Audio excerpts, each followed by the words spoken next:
Welcome to the Deep Dive. This is where we take your sources, could be articles, research, notes, you name it, and we really pull out the most important insights. Our goal, basically give you that shortcut to being genuinely clued in, maybe throw in a few surprising bits and, keep it interesting. Today, we are getting into a book that, well, it's definitely changed how a lot of people think about money. Robert Kiyosaki's Rich Dad, Poor Dad. It came out, 1997? That's right, 97. And it wasn't just a bestseller, it was like a phenomenon. Sold millions all over the world. Really shifted perspectives on money, work, wealth. It's known for being easy to read, kind of story-like, right? Absolutely. Very accessible. But don't let that simplicity fool you. The ideas in there are pretty provocative, powerful stuff. So, okay, let's unpack this. Our deep dive today is really about exploring that contrast Kiyosaki sets up. It's not just about two different guys. It's about two completely different ways of thinking, two philosophies, and what that tells us about our own views on money, jobs, building wealth, that kind of thing. We're going to look at how this book really challenges the conventional wisdom. It offers a different path, maybe. Yeah, and what's so interesting and why I think it's stuck around for so long is how he does it. He doesn't start with, complicated economics or investment jargon. Instead, it's this personal story, this narrative that shines a light on these fundamental differences in financial thinking. It's like he gives you a new pair of glasses to look at your own money habits. And crucially, he kind of redefines what we often just accept as common sense about finance. Right. That narrative power, I think that's what makes the ideas really stick with people. And that story, the core of it, revolves around lessons from two key figures in his life. Could you maybe introduce us to these two dads? Tell us about the different financial worlds they represented. Sure. So first, there's his poor dad. This was Kiyosaki's actual father. Highly educated man, PhD, worked for the government, steady job, security, pension, the whole package. The traditional path. Exactly. Get good grades, find a safe job with benefits, work your way up, save. You know the drill. Avoid debt, work for your money. Job security was key. And importantly, he saw his house as his biggest asset. That sounds very familiar, probably what a lot of us heard growing up, or maybe still hear. Very much so. Then you have Rich Dad. Now, this wasn't his biological father, but his best friend's dad. This guy was an entrepreneur, dropped out of high school apparently, but built up significant businesses. Quite the contrast. A complete contrast. His philosophy was almost the mirror image. Make money work for you. Focus on buying or building things that generate income assets.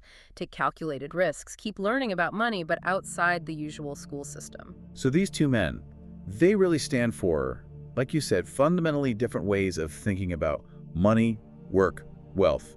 Almost like different operating systems for your finances. That's a great way to put it. Two distinct operating systems. It feels like a real fork in the road, doesn't it? Personified by these two guys. And it's not just about how much money they had, is it?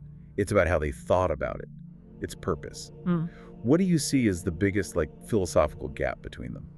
Well, I think it really boils down to how they define two crucial words: asset and liability. And this is probably one of Kiyosaki's most impactful and sometimes controversial points. Okay. For poor dad, thinking traditionally, an asset was something valuable you owned. Your car, maybe collectibles, and definitely your house. Liabilities were debts, like credit cards or loans. Pretty standard stuff. Right. Makes sense. But Kiyosaki, channeling his rich dad, flips that completely. He says very simply, an asset is something that puts money into your pocket. Puts money in. Yes. And a liability is something that takes money out of your pocket. Whoa, hang on. That's a big deal. So, by that definition, my house, the one I live in, with the mortgage, the taxes, the repairs, that could actually be a liability. According to Rich Dad's definition, yes, exactly. And that's often the light bulb moment for readers. Yeah, I can see why. Kiyosaki isn't saying homes aren't important or a good place to live. He's looking at it purely from a cash flow perspective. If money has to flow out of your pocket every month for that thing, mortgage, insurance, upkeep, then in cash flow terms, it's functioning as a liability. Okay. But say a rental property that brings in more rent than its total expenses each month, that would be an asset because it's generating positive cash flow for you. Right, it's putting money in. Precisely.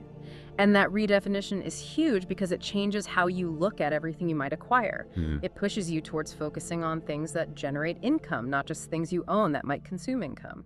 That is a subtle shift, but wow, it really cuts through a lot of the standard financial advice, doesn't it? It really does. Okay, my mind is slightly blown, I admit. So, how did these really different definitions, these philosophies, play out in practice? Day-to-day decisions, and ultimately their financial outcomes. How did Rich Dad actually do it beyond just, you know, thinking differently? Well, the poor dad path, the one we often see, emphasizes that job security, the steady paycheck. The aim is often to climb the corporate ladder, earn a higher salary, save some, maybe invest in a 401k or mutual funds. Education is the ticket to a better job. Working for money. Working for money, the focus is on your earned income.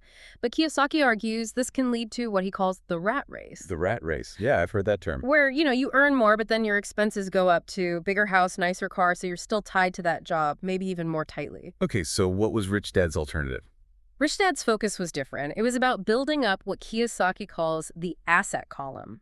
That means actively acquiring things that generate income, ideally whether you're working directly on them or not. Passive income sources. Exactly. Things like investment real estate rentals, businesses that you own but maybe don't run day to day, stocks that pay dividends, maybe intellectual property like royalties from a book. The ultimate goal is to have the income from these assets cover your living expenses. That's his definition of financial independence. It's less about your salary figure. And more about the cash flow from your assets. Precisely. How much cash flow are your assets generating for you month after month? That distinction, earned income versus cash flow from assets, that feels really central. It challenges what we're taught about security. Kiyosaki also talks about how regular schools teach you to be a good employee, but not necessarily how to be an employer or an investor. Right, exactly right. Rich Dad really pushed learning about money outside the classroom. Financial literacy, things like understanding basic accounting, how to read a financial statement, learning about investing strategies, understanding how markets work. Practical stuff. Very practical.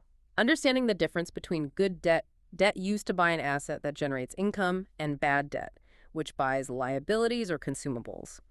It wasn't about grades for a job. It was about understanding the rules of the money game so you could, well, play it effectively, not just be moved around the board. Learning the rules of the game. I like that. And this brings up another contrast, doesn't it? Their view on risk. Poor dad wanted security, avoid risk.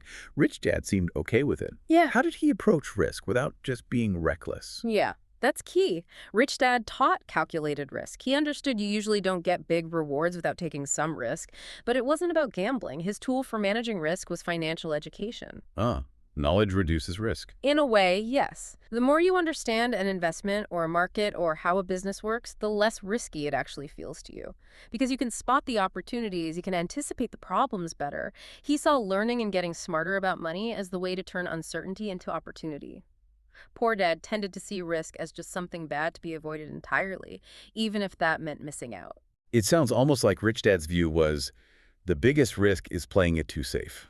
You could definitely interpret it that way. Yeah, and that connects to another core idea, paying yourself first. That's a big one in the book too, isn't it? Oh, absolutely. A cornerstone. Paying yourself first, as taught by Rich Dad, is a discipline. It means when money comes in, before you pay the bills, the mortgage, the credit cards, anything else, you take a set portion and put it towards acquiring assets. You allocate it to your asset column first. Before anything else. That sounds hard. It challenges the usual habit, right? Which is pay all the bills, buy groceries, live life, and then save or invest whatever might be left over. Which is often. Not much. Yeah. Or nothing. Exactly. So this forces you to prioritize building your financial future. It flips the sequence from spend, then save if possible. Save, invest first, then figure out how to live on the rest. And what if there isn't enough left for bills after you've paid yourself? Rich Dad's advice, quite provocatively, was basically that pressure should motivate you to find ways to increase your income or cash flow, not to raid your asset savings. Wow. That's intense. But I can see how it forces a different kind of thinking. It really does. It's a powerful mental shift, away from scarcity, maybe towards creating more abundance or taking more control. So, okay, we've talked philosophy, mindset shifts. What about concrete actions? What kind of practical things did Rich Dad advocate for that maybe listeners could think about? Sure. Well, beyond the big ideas like redefining assets and paying yourself first, Kiyosaki highlights several practical avenues Rich Dad pursued. One was investing in real estate. Not just your own home, but buying properties specifically to rent out for income. Understanding the market, management, financing, that was key. Okay, real estate. What else? Starting and owning businesses, Yeah. even small side businesses initially. The idea is to create systems that generate income without needing your constant hands-on labor. Builds entrepreneurial skills too. The system works for you. Exactly. Then there's understanding taxes. Poor Dad saw taxes as just something you pay. Rich Dad saw understanding tax laws as a crucial skill to legally minimize the burden, effectively keeping more of the money your assets generated. Using the rules to your advantage. Yes. And finally, continuous financial education. Never stopping learning. Reading books, yes, but also attending seminars, networking with other investors, learning from mistakes. It's presented as a lifelong journey. So these aren't just vague concepts. They're actionable strategies that come directly from that rich dad philosophy of building assets and making money work for you. That's right. They flow from the core principles. It really feels like it all circles back to thinking differently, doesn't it? Seeing money not just as something to earn and spend, but as a tool to build with. And for someone listening who might feel like, okay, becoming a real estate tycoon or starting a company sounds overwhelming right now, Kiyosaki's fundamental point is really about financial literacy being the starting point, the real power, isn't it? Absolutely. That's the bedrock. It's not necessarily about having a huge income or inheriting wealth. It's about developing your financial IQ, as he calls it. He often points out that people can struggle financially not because they don't earn enough, but because they haven't learned how to manage, keep, and grow the money they do have. Like those stories of lottery winners ending up broke. Exactly. They get a huge sum, but without the financial knowledge, the mindset, it just disappears. It really highlights that the knowledge and the way you think about money are often more critical in the long run than the amount you start with.